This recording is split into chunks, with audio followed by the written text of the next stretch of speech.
Nous sommes leur matin, on souffle la fraîcheur de l'innovation. Nous sommes les enfants de la télé. Mesdames et messieurs, bonsoir. Bienvenue sur les célébrités, la télévision qui est en train de camper le décor merveilleusement bien partout au Sénégal et lui-même à travers le monde. Tey nag ndaanaan lañ dalal seen bi émission l'homme de la semaine xam ngeen ko, c'est l'émission qui est au chevet de toutes les générations sur les célébrités. Lui,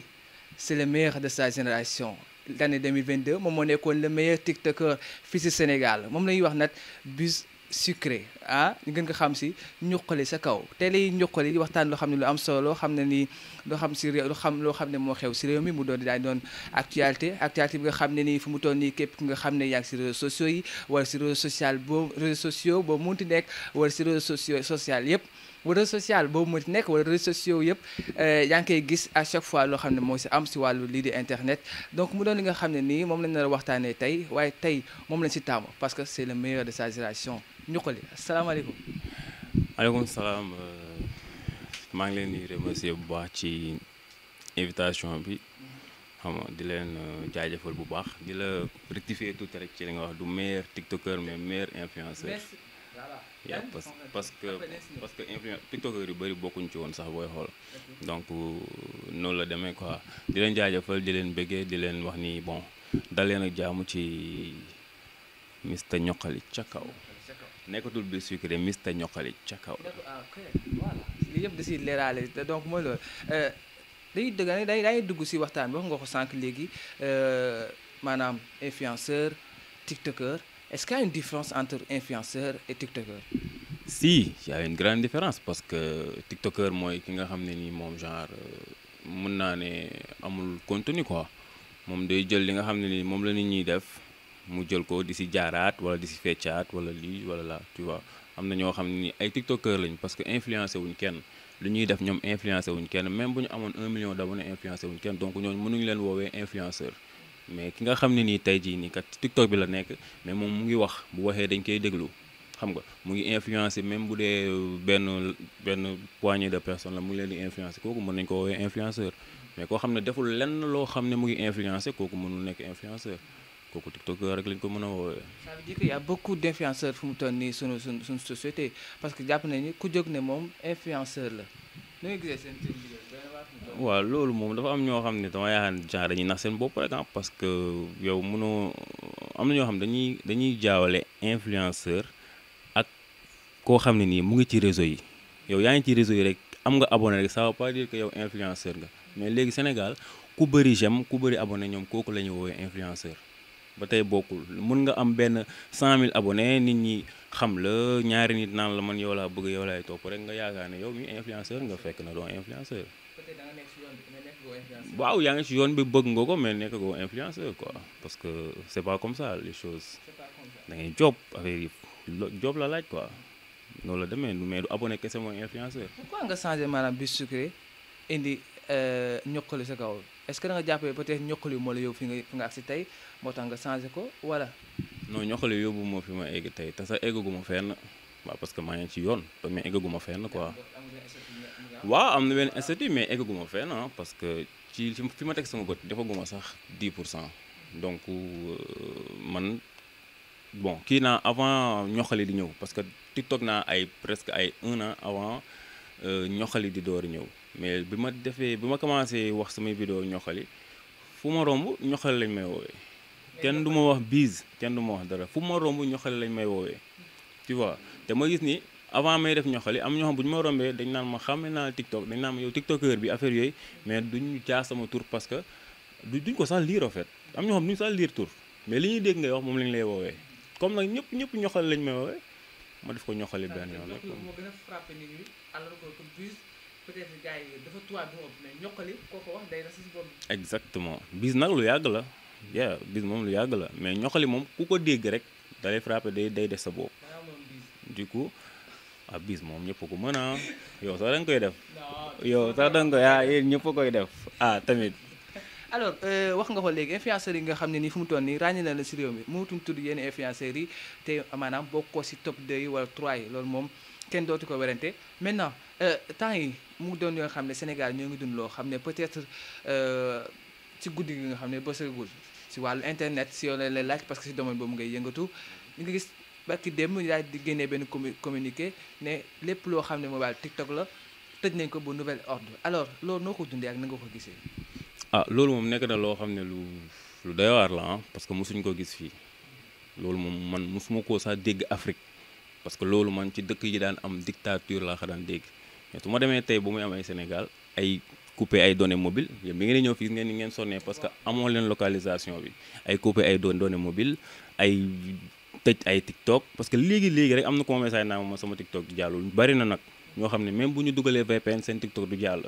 xam nga loolu nekk na loo xam ne nii lu déplore nekkul ñun rek la yàqal ak ñit ñi seetaan parce que ñoom sax la gën a yàqal parce que ñun ku ci nekk am nga plus de 1000 vidéos yoo xam ne day tourner même boo deful dara day tourner tu vois donc ñoom ñi nga xam ne ñuy seetaan ak commerçant yi nga xam ne ci la ñuy defee seen i vente en ligne ak yooyu ñooñu la gën a sonal instant bi te nekk na loo xam ne nii vraiment c'est des fois mais est-ce que maanaam du lii yëpp maanaam peut-être yéen bokk ngeen si yéen influenceurs yi. bien sûr bokk nañ ci kay parce que dégg nañ fan yële benn homme politique bu ne influenceurs yi ñooy ennemi de la nation ñoom ay noonu réew mi lañ tu vois donc loolu bu demee ba wax ko rek xam nga ni genre mu ngi doon ut pexe pour suñuy information bañ a jàllati tu vois ak tamit ñi nga xam ne ni dañuy wax ni ñoom ñooy déverser haine ci dëkk bi di wane ay images yoo xam ne nii mooy révolter nit ñi et tout loolu moo tax ñu ne loolu ñoom nee nañ loolu moo tax ñu teg TikTok mais en grosso ñun bokk nañ ci am nañ ci une grosse part de responsabilité waaye c'est ça. comme par exemple ñuy jàllale information yi xam nga tey jii nii ñu rey nit fii ñu bëri yéguñ ko man nga xam ne am na presque 1 million abonné mu ñëw taxaw wax ko ñu ko yëgul woon nañ koy yëg te loolu day indi leneen tu vois ñoom. est-ce que c'est le cas parce que bu fekkoon ni maanaam positivement lay demee du leen xañ tey jii lii di internet bi est-ce que maanaam da ngeen di influencer nit ñi ci côté négativité moo tax maanaam peut-être ñu indi kii parce que yéen bu ngeen demee tey bay far ci diggante maanaam homme politicien yi peut-être loolu moo tax tamit état ne xaaral ñi ma jëm leen kale.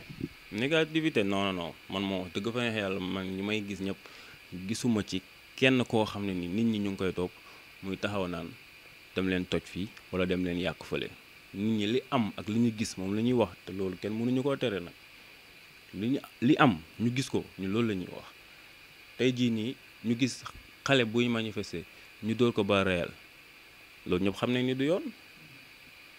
loolu la ñuy wax loolu la ñuy génn ne kat lii ak lii am na mais lii du yoon France gis nañ fi temps yële benn xale moo le policier rey ñu yëngal pendant 2 xaw ma 3 semaines yàqate lépp te déggoo benn mort fii nii même pas 3-4 jours nga dégg ay 17 morts ñun genre yooyu la ñuy dénoncer parce que tamit mënoo rey population bi ñu toog di seetaan forcément dañuy génn wax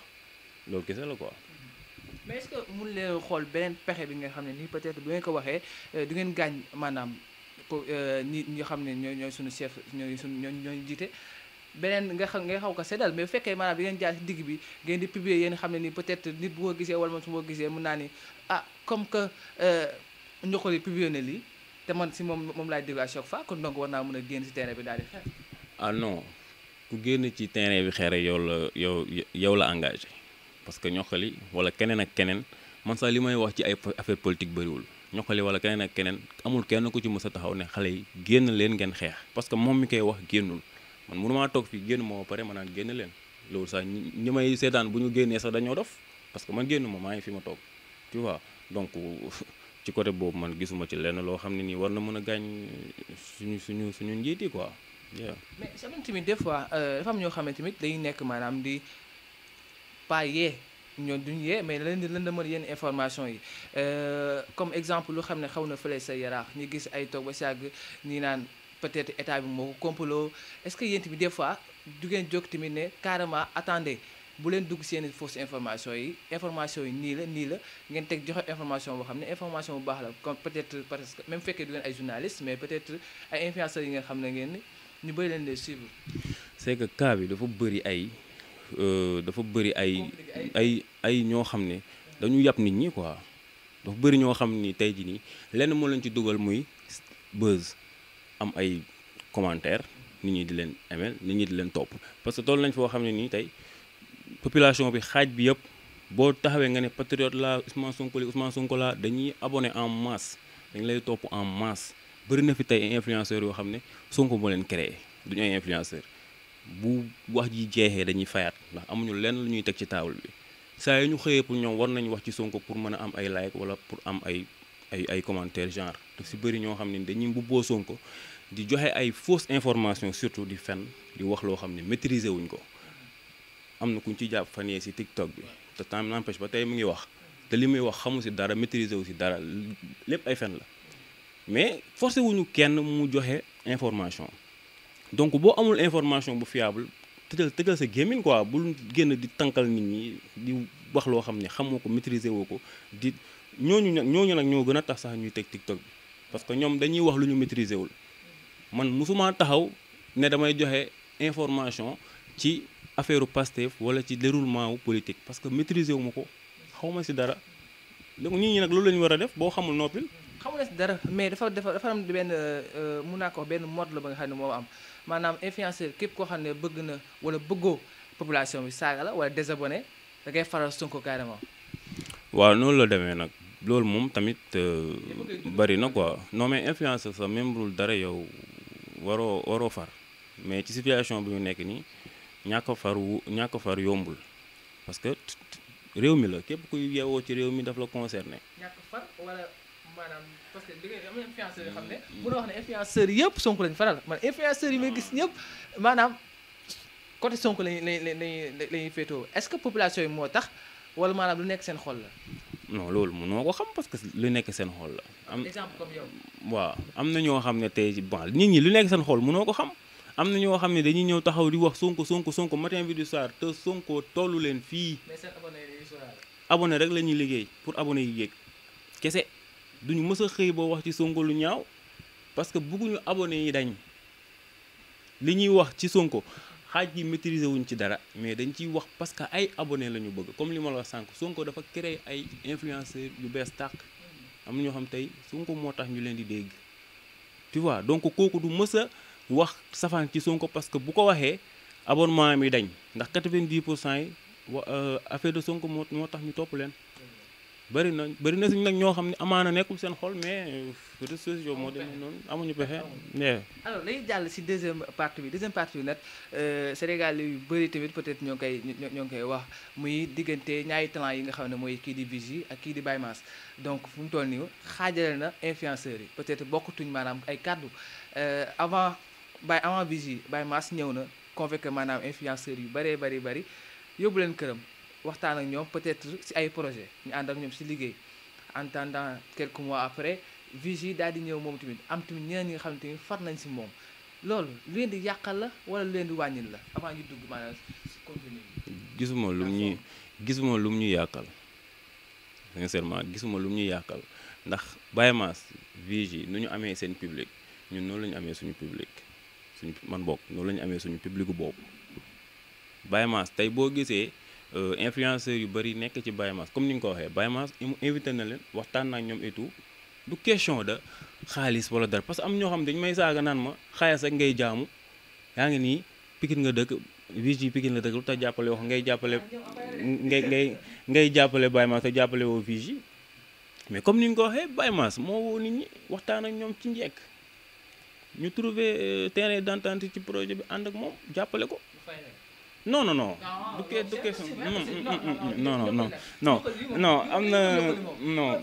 wax dëgg fa neex yàlla fii de man ne nii yoruma fi contrat wu Baye Mass man. mais néeg bi mën nga si bañ a yor contrat Baye Mass mais néeg koo dugg si xam ne yaa ngi encaissé te maanaam si Baye Mass di encaissé nga xaw fii nga dem néeg influenceur dem mu taal la clim nga def émission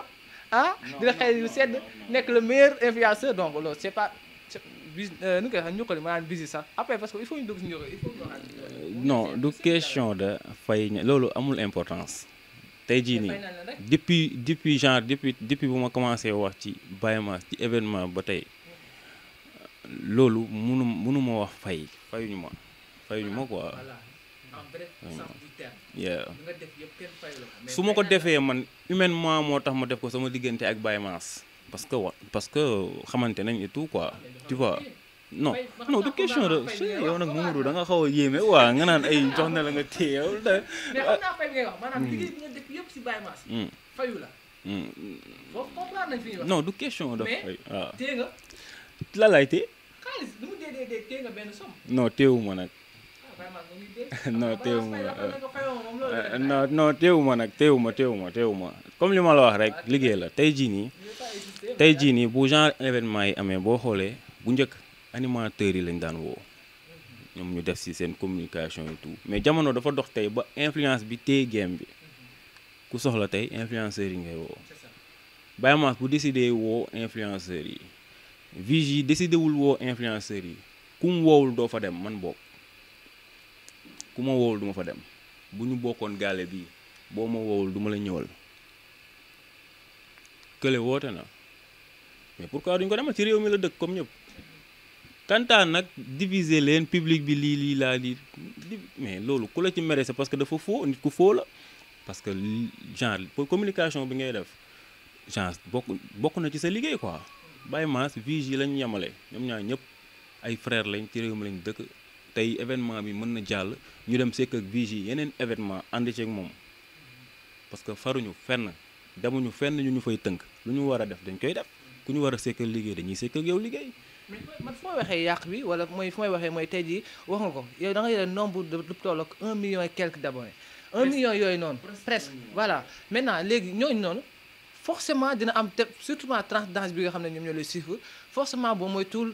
400 abonnés yi 400 000 abonnés yëpp boo moytuwul ay xale lañ te xale yi nga xam ne nii peut-être mën nañu wax ni suñu génération wala génération bi xam ne mën nañu dund ànd ak Vigi la ñuy topp alors est-ce que foofu tamit yow du amul lenn lu mu lay yàqal boo doon xool imaginer suba nga def benn sondage ne ana sama abonné yu ànd ak Vigi ak ñu ànd ak Baye Mass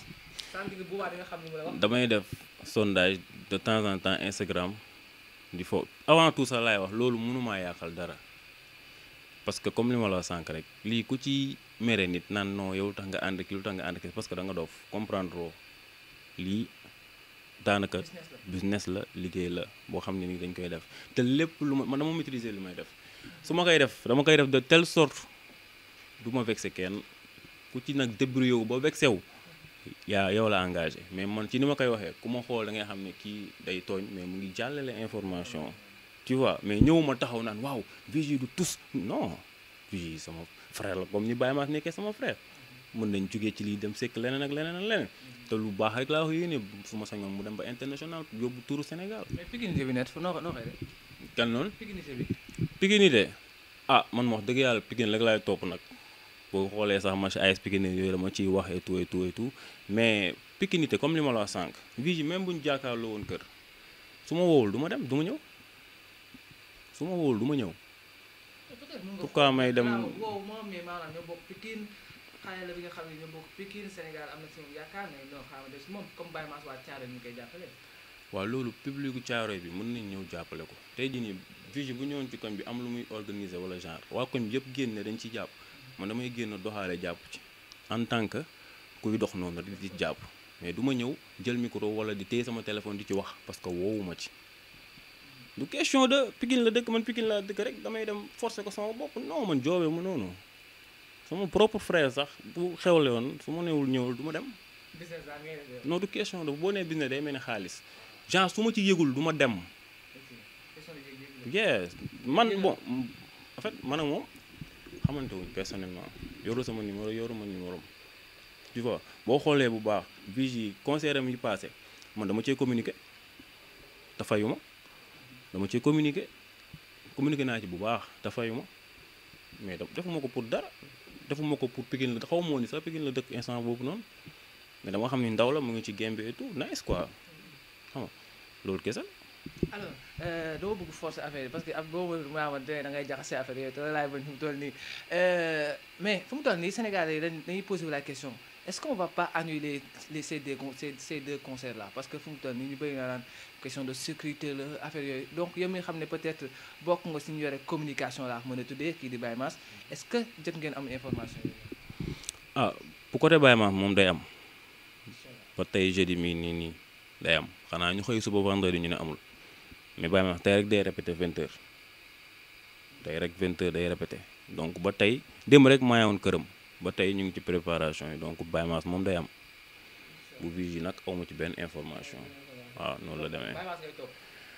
waaw ci événement bi moom Baye Mass laay topp waaw mais noonu la demee moom lay topp moom dëgg yàlla. ok loolu la mais jàpp na nga ci gisee ñoom ñaar seen kii seen concurrence peut-être jàpp nañ ni bokkuñu public voilà. non xaw nañ bokk public tuuti parce que ñoom ñaar ñëpp ay ndaw lañ. dëgg non xaw nañu bokk public parce que Baye Mass ak Vigie yëpp ay ndaw lañ Baye Mass wayam bi ñu jàpp gën a jàpp mooy ndaw la bu dem te pourtant am na yeneen son yoo xam ne nii ça parle de comme li Vigie di way ça parle de l'amour et te dafa neex xam nga donc Baye Mass tey am na public ku xale comme am na public ku mag parce que li muy wax day sut xale yi d'habitude donc du coup mag ñi dañ koy déglu bu baax mais boo dégloo tey EPM bu bees bi nii di nga am ay titres yoo xam ne nii bon di nga xam ne kii genre xale yi tamit ñu ngi koy topp waaye xale yi ñu ngi koy topp. génération mën na de en tout cas. non damay laaj nag ñoqali yow daawoo daw lenn yow tu toog sax di ñoqali nit ñi. waaw non damay wax rek. ci génération moom def ni génération moom moo si mën. lan nga bëgg a wax ci génération mooy leen ay ñan quoi bu ma limal Vigie kese nag. mais li nga may limal quoi. Vigie maanaam tey génération moom Vigie si la bokk. Dan si la bokk mbëggee bu seen petit gàlle si la bokk Aïcha Koné si la bokk extra Dieyna donc ñoom ñëpp seen bokk. xam nga mën way dafa xaw a complexe quoi nga gis koo xam ne nii mën na way trop mais amul chance koo xam ne nii mën na way trop am na ñoo xam ñoo dàq way Youssou Ndour te tollu ñu fi Youssou Ndour toll donc mën way dafa xaw a doy waar boo ma nee ku fi teg tànk instant bi génération moom la instant bii nii moom la instant bii nii moom Baye Mass rek ngay dégg moo fi teg tànk xam nga moo ngi def loo xam ne nii vraiment ñëpp nangul nañ ko sincèrement donc instant bii moom Baye Mass moo fi teg tànk ku mën way nag man defuma ay cours de chant bay xam ku daa ko way noonu la demee. mais noonu non xam nga rek booy wax da ngay wax li ne si yow loo xam ne nii moo am loo xam ne nii kat ku ko déglu dina xam ne kii kat li muy wax nii lu raisonnable la yaa ngi dégg mais tey jii nii su ma bokkoon tey ci staffu Baye Mass yor avancement wu Baye Mass même bu dul kii bii nii su ma gisee mu dàq woyam ci Sénégal dama naan moo dàq woyee ci Sénégal loolu la demee mais man ci sama rôle ci li may joué tey su ma taawee fii ne Baye Mass dàq woy ma pare fii c'est que contrat yu Vigie ma ne Vigie fi dàq woy bu yàggee ñu ne ma yow ku foo nga di foo far mu ngi noonu nag. alors moo ngi noonu mu doon loo xam ne peut-être ñu si bàyyi xel bu baax a baax ñaari xale la yi nga xam ne nii ñoom ñaar ñëpp ay xale lañ te ñu am talent lañ donc rendez-vous incha allah le 5 yàlla na am incha allahu rabi te gëm naa ne incha allah dina am parce que événement la bi nga xam ne nii peut-être ñu bëri soxla nañ ko ñu bëri tamit ñoo ngi koy xaar moo xam génération Baye Mass c'est la même génération mooy moo xam public Baye Mass wala kii di public Vigie ñoom nag instant yi comme na ko waxoon sànq dañoo tas las gaa yi fayee biscuit moom fee les jumeaux ñoo ngi si Vigie donc mooy loolu mais kàddu yi ngay tëjee peut-être da lay doon. kàddu yi may tëjee moom mooy état bi quoi ñu dimbali nit ñi quoi jàppale nit ñi waaw parce que nit ñi sonn nañ du ñun rek sax mais ñëpp sonn xam nga direct amatul ci TikTok bi commerçant yi nga xam ne ñoo gën a rëy boutique sax ci Sénégal sax direct la ñuy jaayee léegi ñëpp direct la ñuy jaayee xam nga connexion bi am na ñoo xam ne bu ñu génnee seen kër yi ci connexion bi la ñuy jaayee surtout ñi nga xam ne ñu vente en ligne la ñuy def te wifi ñëpp amuñ ko am ñoo xam ne amuñu wifi koo xam ne nii amoo wifi te mënoo dem taxaw ci taatu garabu jàmbur yi naan da ngay capter ay wifi kooku nooy def ba liggéey ak connexion te jamono ji kan moo liggéeyul ak connexion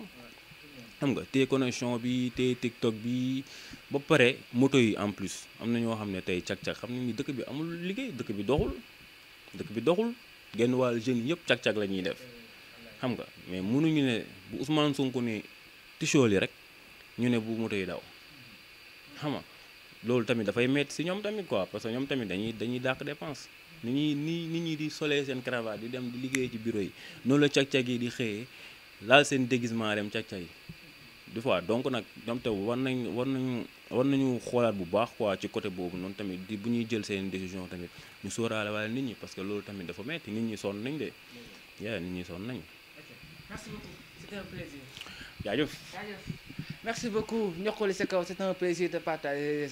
cette émission avec toi mbokk internet di tamit ñoo ngi di gërëm bu baax a baax di am mbégte contacter comme d'habitude. Merci beaucoup d'avoir pris votre temps de nous suivre. Maintenant il est temps de donner du temps aux autres paradigmes. En attendant, je vous conseille de manger beaucoup de bananes et de vous abonner sur Wassare Célébrité. Merci sama kawaman Beydi xale bu bëgg jigéen bi. Ciao, à tout à l'heure.